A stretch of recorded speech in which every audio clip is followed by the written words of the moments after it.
我好像听到了一个熟悉的声音，和梦里的很像。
放心，我会好好遵守游戏规则的。只不过，整个地球的面积70%被海洋覆盖，意味着我们有超过70%的概率会前往无人区。确定只有一次机会吗？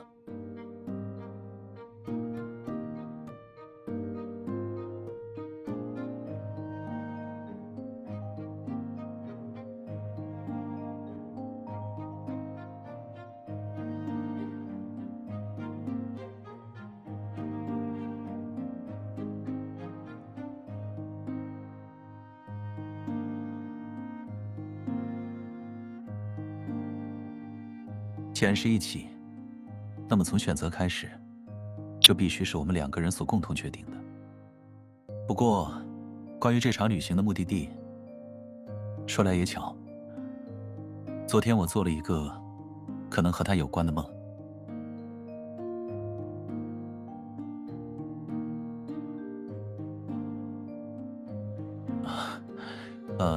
应该算不上是常规意义上的美丽景色，是个很黑，只有一片墓碑的地方。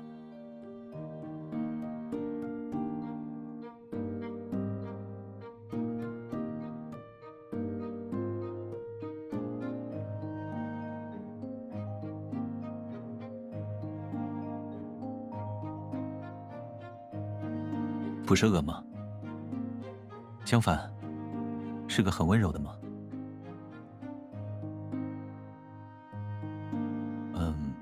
与其说是那个环境让我感受到温柔，不如说是一种朦胧的感觉。梦里，我听到了一个空灵的声音，它让我感到非常的平静祥和。不过无论我怎么回忆，都想不起那个声音说了什么，又是什么样的音色。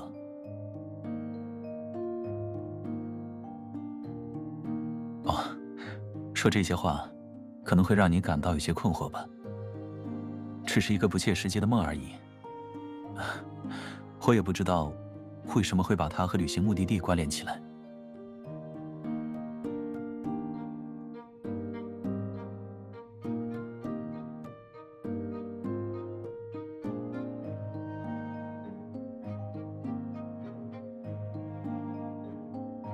我好像把话题越说越远了。期待。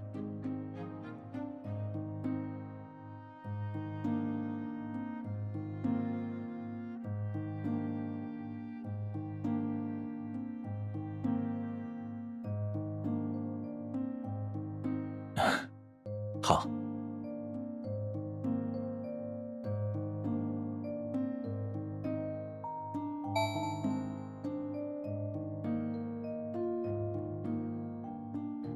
啊，莫里奇。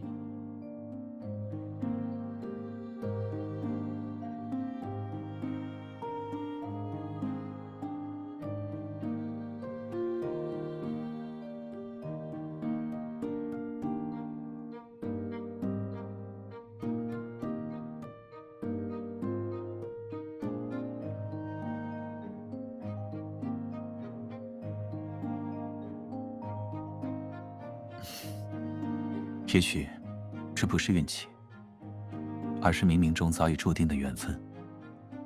你知道吗？莫里奇最著名的节日是魂归节。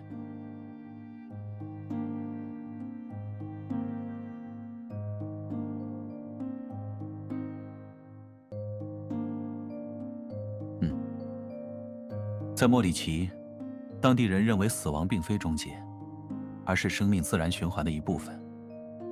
每年魂归节时，已故亲人的灵魂会跨越彼岸，重返人间，与家人团聚。那时他们会举办盛大的仪式，来欢迎亲人灵魂的回归。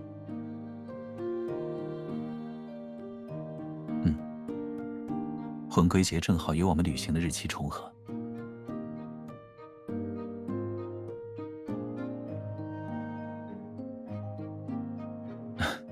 我没意志能力，可能是无意中在什么时候留下的印象，然后将这些映射到了梦境里。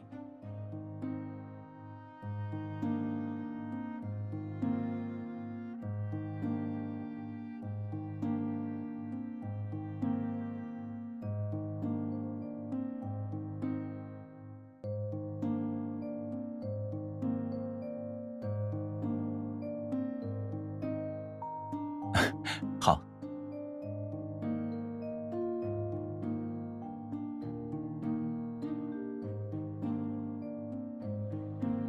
那么想从哪里开始呢？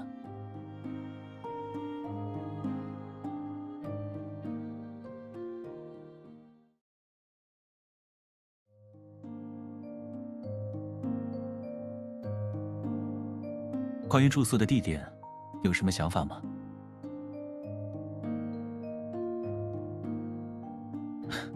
最近不是旅游旺季，可选的地方很多。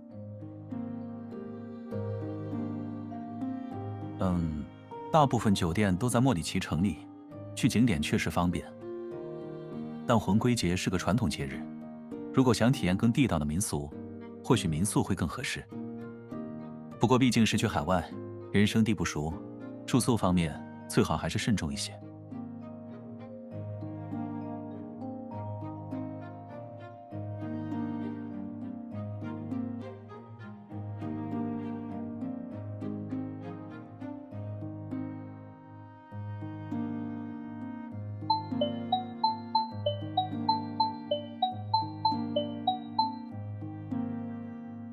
左然，你们小两口应该在一块儿吧？他在我身边。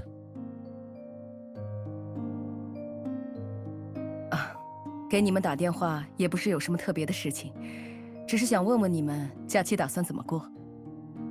我们打算去莫里奇旅游。莫里奇？怎么突然想到去那里了？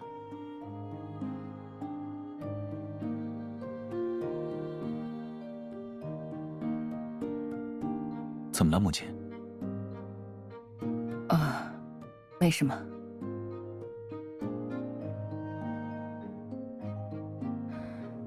做梦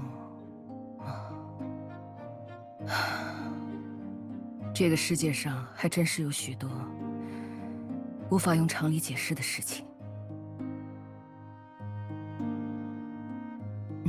去过，很小的时候就去过。那个地方很美，很特别。你们到了那里，一定要多拍些照片回来给我看看。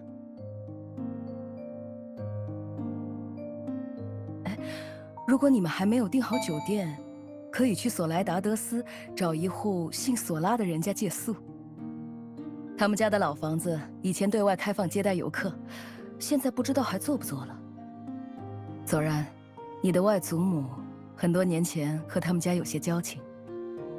外祖母？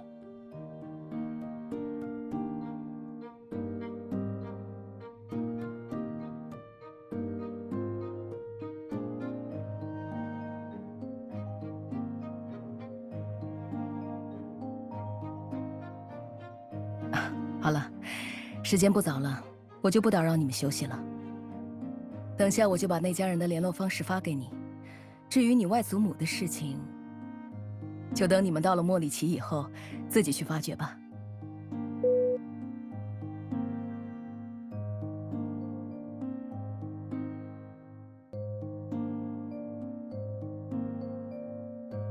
我对外祖母的了解其实很少，母亲平时很少正面提起她的事。她偶尔会独自去书房，依次翻阅架子上成山的摄影集，那是外祖母的作品。她是一位旅行摄影师，一生都在用镜头记录人文风景，去过很多偏僻甚至不为人知的地方。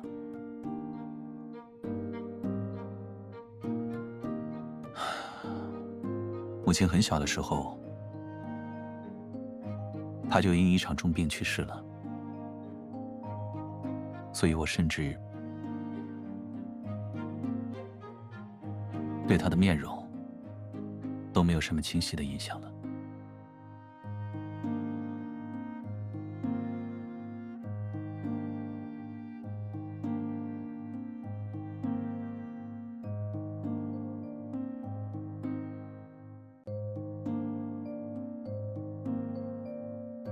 这也是让我感到好奇的地方。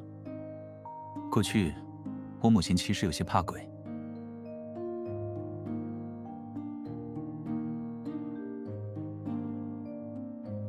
虽然她在别人面前一直伪装得很好，但每年到了祭奠死者的节日时，她总会格外小心翼翼。夜里睡不安稳，甚至会用工作当借口，独自在书房待到天亮。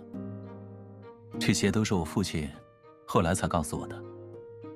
那时候，他总是会特意提早结束工作，回去陪母亲。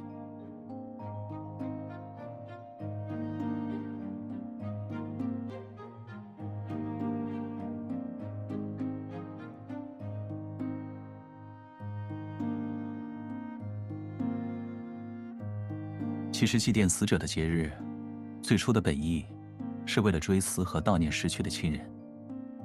只是后来的文艺作品和商业化的庆祝方式，将它与恐怖紧密联系在一起，才会让人逐渐产生恐惧。像莫里奇魂归节这样，以盛宴来迎接归来的灵魂，视死亡为另一种起点。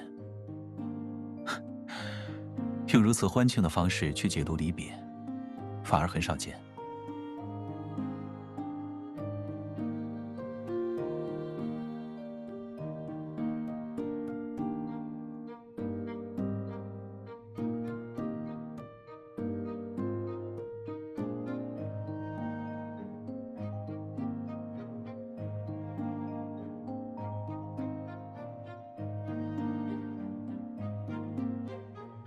曾经有人做过研究，据说人在死亡的时候，体重会减轻21克，那是灵魂的重量。那份研究算不上严谨，但许多人选择去相信这个结论。我觉得21克或许不是灵魂的重量，而是思念的重量。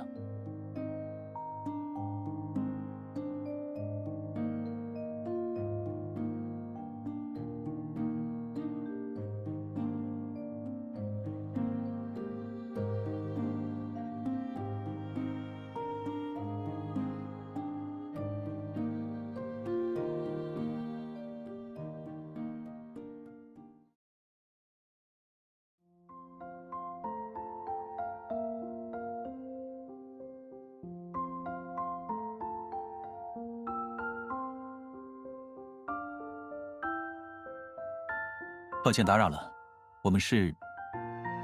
这双眼睛，你一定是安娜的孙子小佐然吧？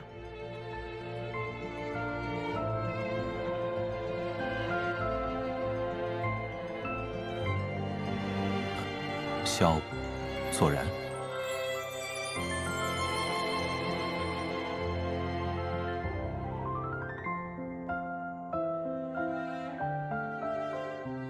初次见面，索拉女士，这位是我的爱人。好，好，好，快进来坐。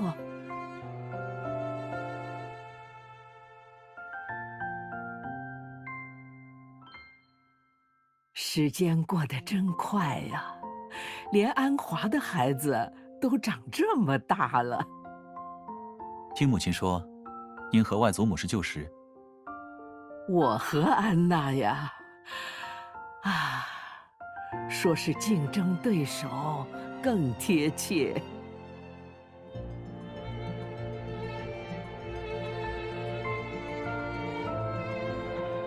当年在莫里奇，我也是小有名气的摄影师，拿奖拿到手软。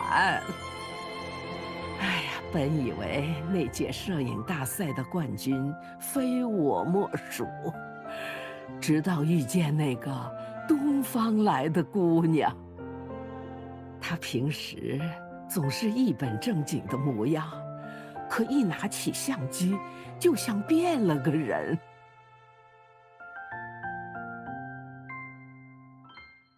为了拍摄野豹，他可以开着越野车独自穿越整个山区。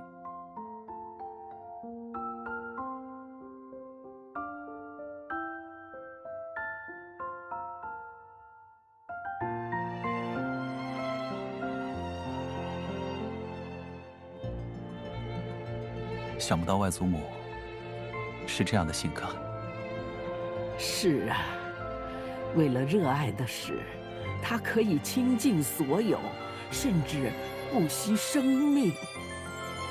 也正因这份近乎固执的执着与冒险精神，他的作品里才有着任何人都无法复制的灵魂。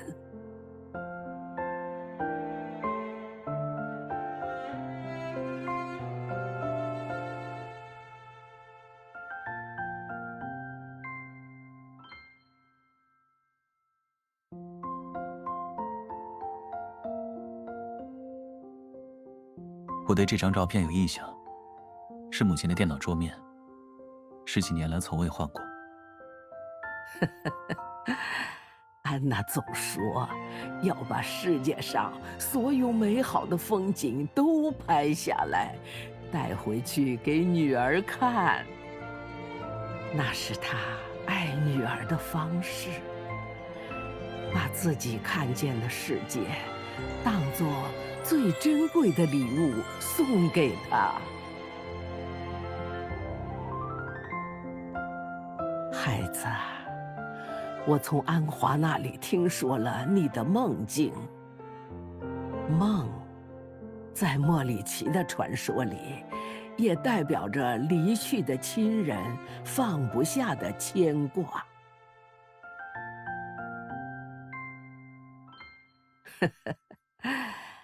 安娜曾说过，即使相隔万里，跨越时空，当我们仰望夜空时，眼中映照的却是同样的星光。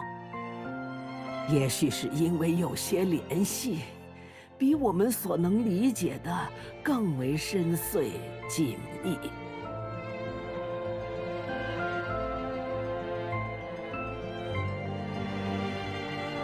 莫里奇的魂归节不只是我们莫里奇人的节日。如果远方的朋友愿意，也可以带着亲人的照片来这里与他们相见。当然，为了迎接挚爱的亲人，你们也要参与前期的仪式布置。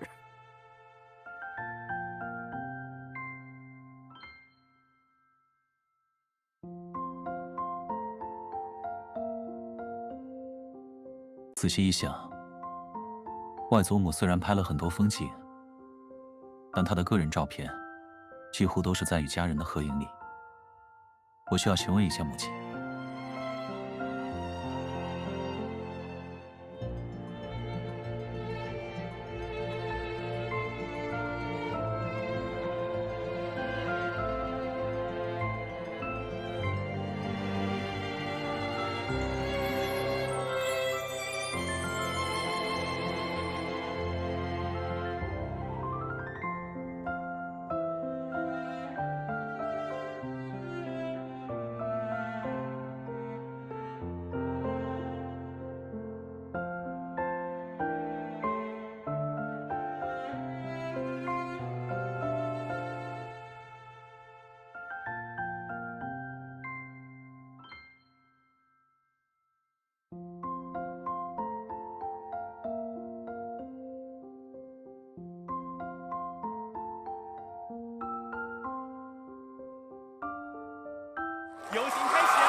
这里是观赏游行的最佳位置，看来我们赶上了最好的时候。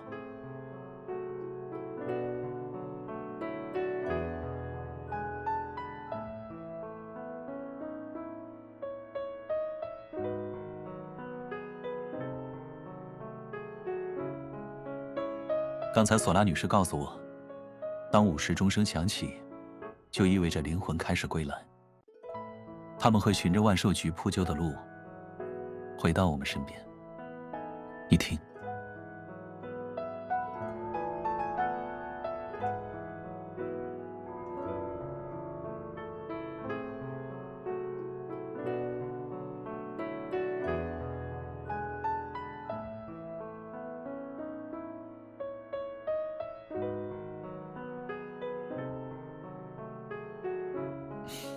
别担心。我想他应该会比其他的莫里奇人稍微慢一点。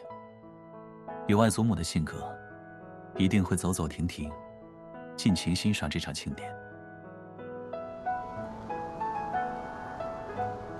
也许外祖母选择在这样一个日子，以这样的形式与我们见面，是想告诉我们，不必悲伤，不必拘谨，更无需任何沉重的仪式。他只是希望我们能像所有庆祝节日的家人一样，纯粹的共度这美好的一天。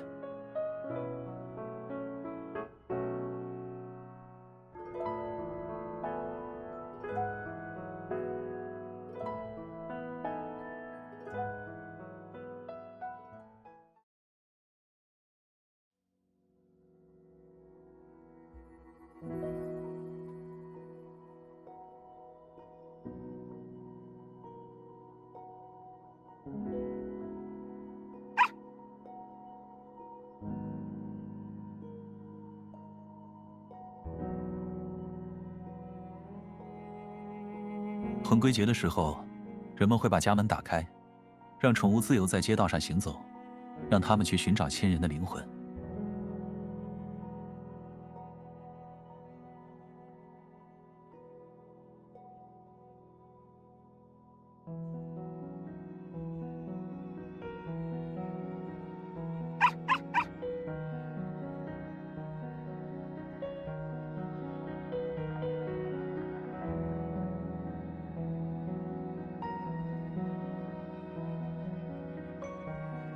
走吧，也许会有什么意外收获。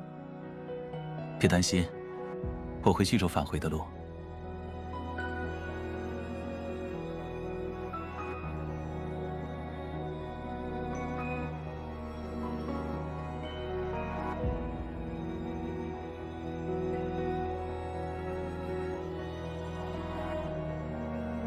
哎呀，看来你们是努贝带来的朋友啊！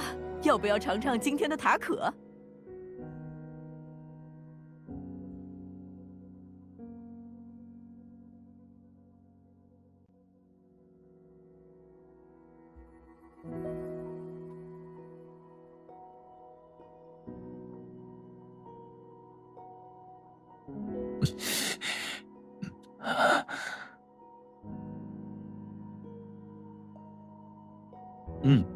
不用，我还可以。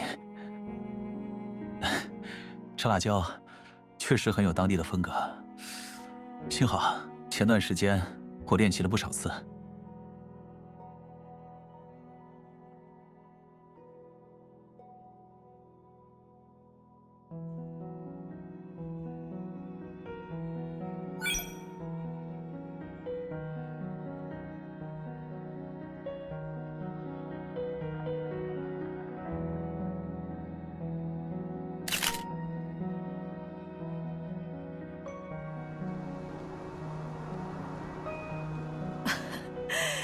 你们的亲人看来是一位性格开朗的人呐。嘿，快跟上去吧，他可是很想和你们一起玩呢。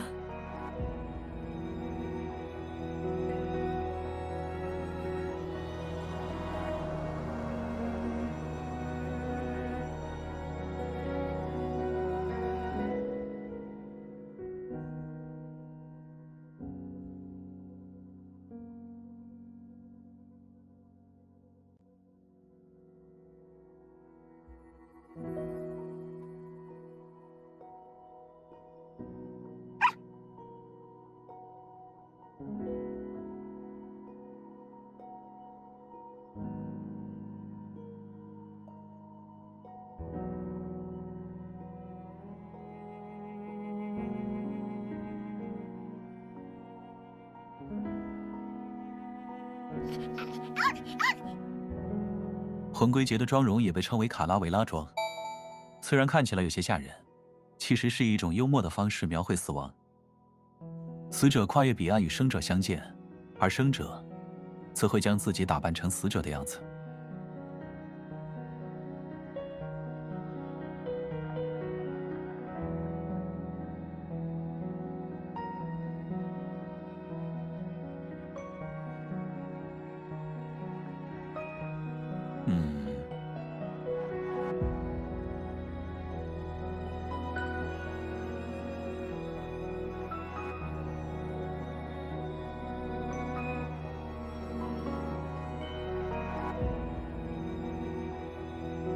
画着画着，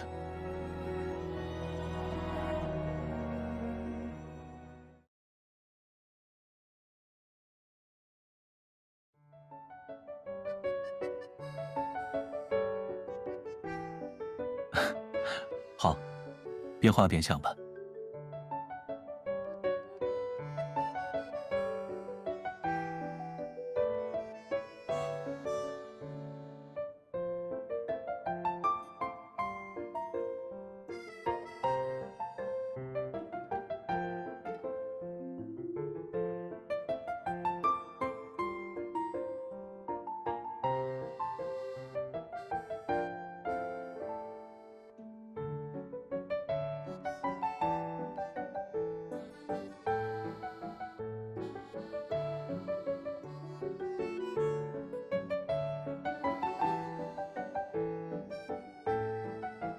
熊猫，我想起来了，外祖母留下的动物照片里，最多的就是熊猫。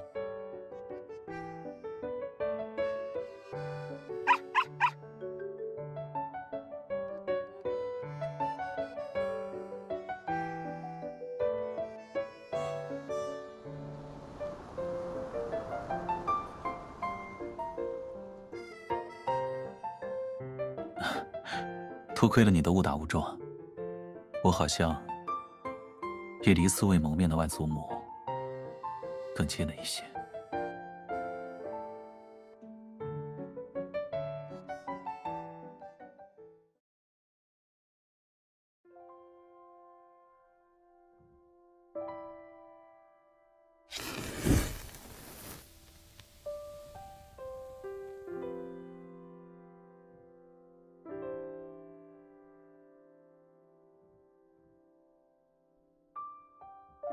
最后的仪式是在午夜，别担心，我们还有很长的时间。接下来我们要做的事情就是等待。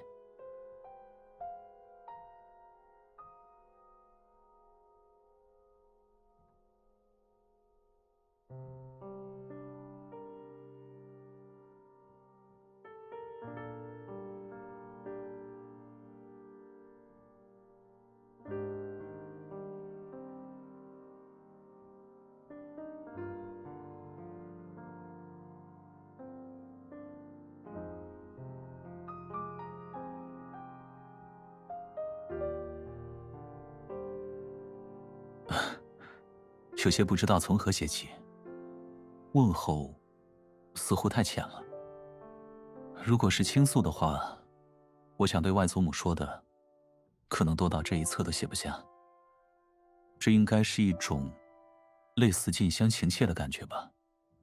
越是靠近，就越是不敢轻易落笔。而且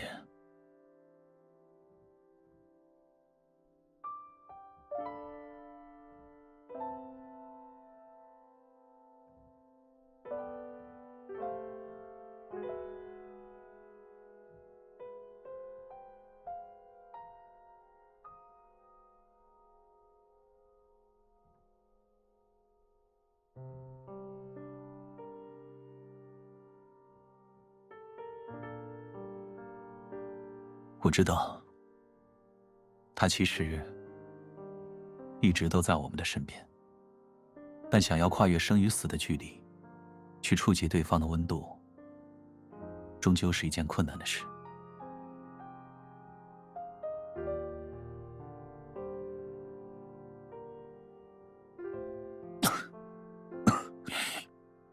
啊，好像比之前吃的玉米饼味道更冲了。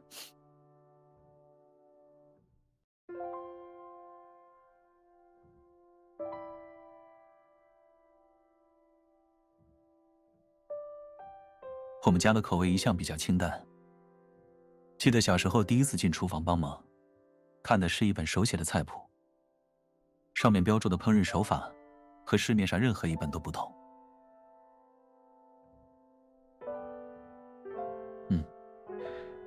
那本菜谱就是外祖母留下的，也是我的烹饪启蒙。要是可以，我想让她在这异国他乡也能尝到家乡的味道。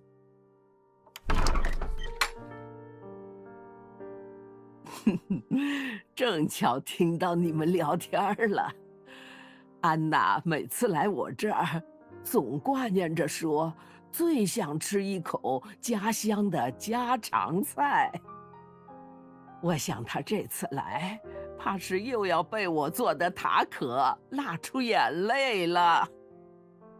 灶台的火还没熄呢，孩子，要不要露一手，做2道你们的东方菜？也让我尝尝安娜总是心心念念的味道。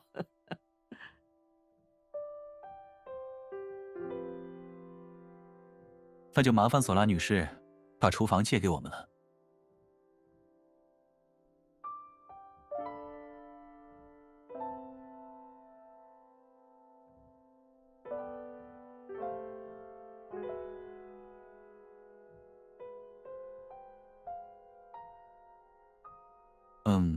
大概有几个想法。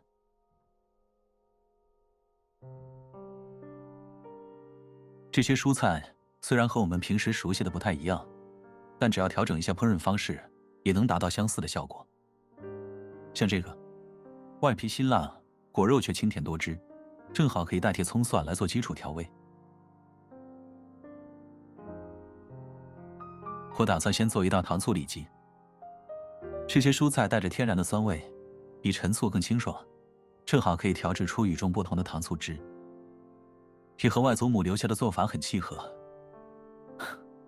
我想，她应该也是在莫里奇获得的灵感，而这道菜，也正是我母亲最拿手的。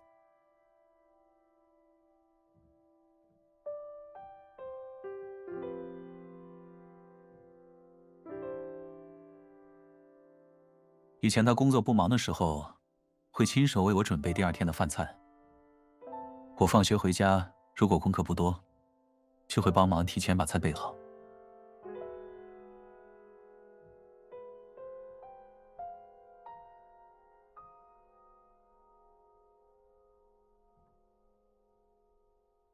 我也只是平时研究些家常菜而已。不过我一直觉得，味道是一种特殊的记忆，食物包裹着料理人的心意，所以有些菜只要尝过一遍，就再也不会忘记了。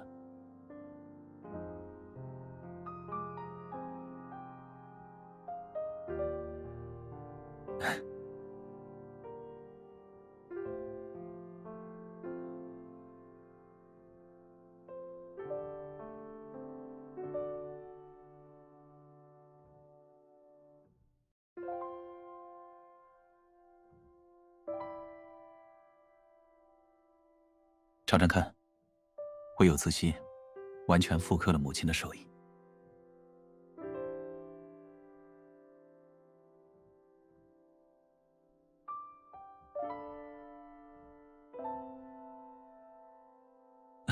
是啊，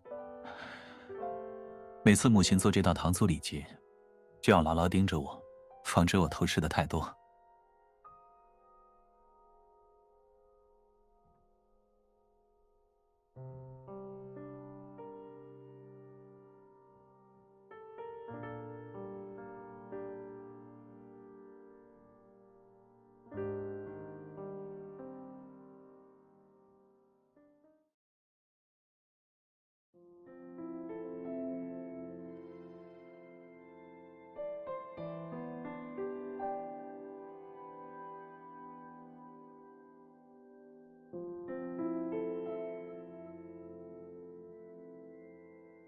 刚才我和母亲通了电话，和她聊了那段怕鬼的往事。这也是我第一次和她毫无保留地聊起关于外祖母去世的话题。她说从很小的时候开始，就忍不住思考，死亡究竟意味着什么。每当夜深，这个问题便如黑洞般将她吞噬，让她无法挣脱那份不自觉的恐惧。所谓的怕鬼，确切地说，是害怕去更深入地思考生命消亡的意义。而这份恐惧，在他得知外祖母身患绝症的那一刻，达到了顶点。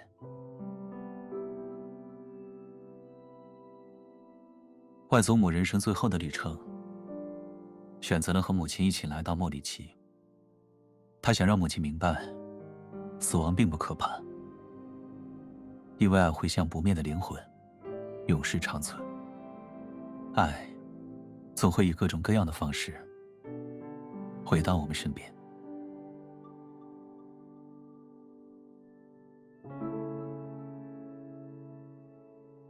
在人前，母亲总是展现出她最可靠，甚至有些凌厉的一面。可外祖母去世的时候，她也不过只有10几岁。尽管她深深明白外祖母的遗愿，可失去至亲的痛楚依然需要漫长的时间来抚平。直到后来，她认识了父亲，有了我，有了新的家，才慢慢发生了改变。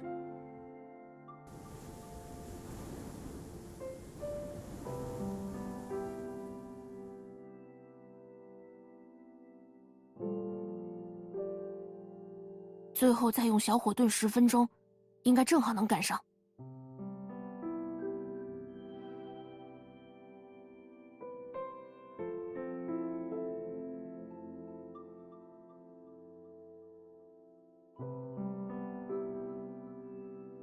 左然，来尝尝这道菜的咸淡。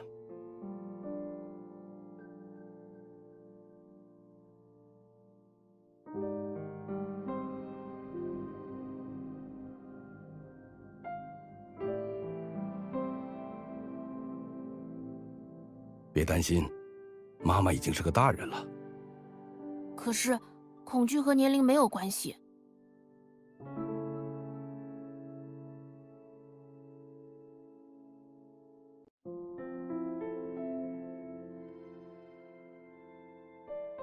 是啊，大人总是习惯把所有这些情绪都锁进心底，但这并不代表恐惧就会消失。孩童时的恐惧是天马行空的胡思乱想，但随着成长，随着你亲身经历一次又一次的告别，它就会慢慢变得具体。年岁渐长，就会越发懂得了什么是人死如灯灭。人死如灯灭。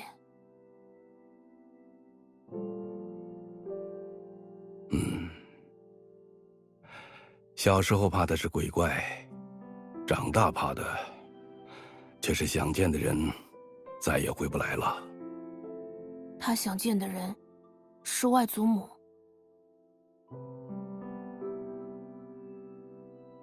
母亲说过，我做的菜味道很像外祖母做的。她说只要尝一口，就好像回到了小时候。想念，算不算是另一种相见呢？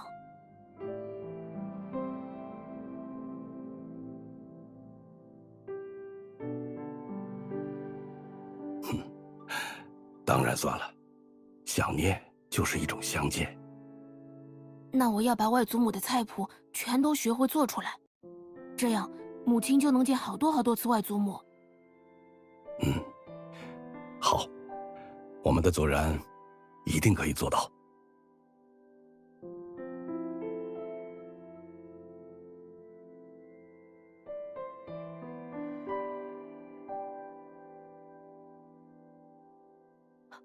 母亲，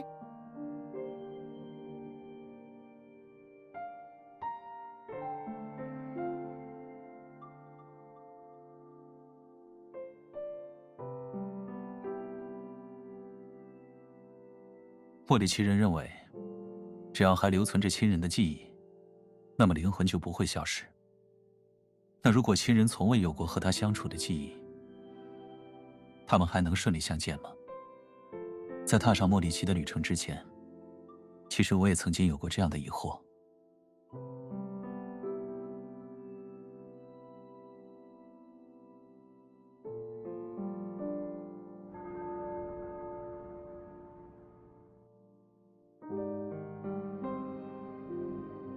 好了，孩子们，时间到了，去把照片放到蜡烛中央，迎接亲人吧。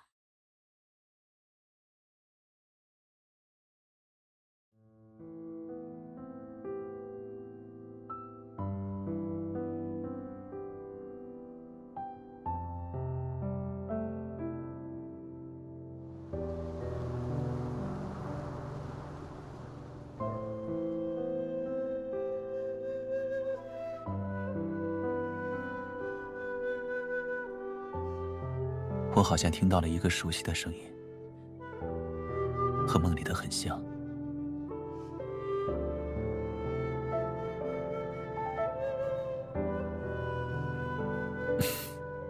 你听，